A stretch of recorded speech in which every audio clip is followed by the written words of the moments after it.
ഈ കാണുന്ന വില്ലാസ് ഒക്കെ വരുന്നത് ഇമാറിന്റെ കമ്മ്യൂണിറ്റിയിലാണ്. ഇപ്പോൾ ഇമാർ മേടിച്ച ആൾക്കാർ, ഇമാറിലെ ഒരു അപ്പാർട്ട്മെന്റ് അല്ലെങ്കിൽ ടൗൺ ഹൗസ് മേടിച്ച ആൾക്കാർക്ക് മനസ്സിലാവും ഇത് G+2 ആണ്, 5 ബെഡ്റൂം പ്രീമിയം വില്ലാസ് ആണ്. ഇപ്പോൾ അവിടെ ഇൻവെസ്റ്റ് ചെയ്ത ആൾക്കാർ കുറഞ്ഞത് 30% മുതൽ 40% വരെയാണ് പ്രോഫിറ്റ് ആക്കിയിട്ടുള്ളത്.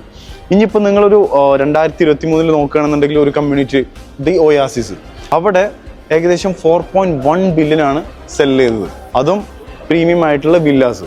ഇപ്പോൾ ഞാൻ റിസർച്ച് ചെയ്തപ്പോൾ കഴിഞ്ഞ വർഷം 2024 10.4 മില്യൺ എടുത്തിട്ട് ഇപ്പോൾ ആ ക്ലയൻറ്റ് റീസെയിൽ ചെയ്തത് ഏകദേശം 14 മില്യനാണ്. അപ്പോൾ അതാണ് മാർക്കറ്റ്. ഇപ്പോൾ നിങ്ങൾക്ക് എത്രയും അഫോർഡബിൾ ആയിട്ട് കിട്ടുന്നോ അത്രയും നല്ലതാണെന്നാണ് ഞാൻ പറയുള്ളൂ. ഇപ്പോൾ ഓൾറെഡി ഇൻവെസ്റ്റ് ചെയ്ത ആൾക്കാർ ഇത് കാണുന്നുണ്ടെങ്കിൽ അവർക്ക് മനസ്സിലാവും, പൈസ ഉണ്ടെങ്കിൽ ഇമാറിൻ്റെ കമ്മ്യൂണിറ്റിയിൽ നിങ്ങൾ ഇൻവെസ്റ്റ് ചെയ്യണമെന്നുണ്ടെങ്കിൽ നിങ്ങൾക്ക് കിട്ടാൻ പോകുന്ന പ്രോഫിറ്റ് എത്രയായിരിക്കും എന്നുള്ളത് ഓൾറെഡി ഇൻവെസ്റ്റ് ചെയ്ത ആൾക്കാർക്ക് അറിയാം. അപ്പോൾ ഇനി പുതുതായിട്ട് ഇൻവെസ്റ്റ് ചെയ്യാൻ താല്പര്യമുള്ളവർ കൂടുതൽ ഇൻഫോർമേഷൻ അറിയാൻ വേണ്ടിയിട്ട് എനിക്ക് ഈ താഴെ കാണുന്ന നമ്പറിൽ നിങ്ങൾ കോൺടാക്ട് ചെയ്യും.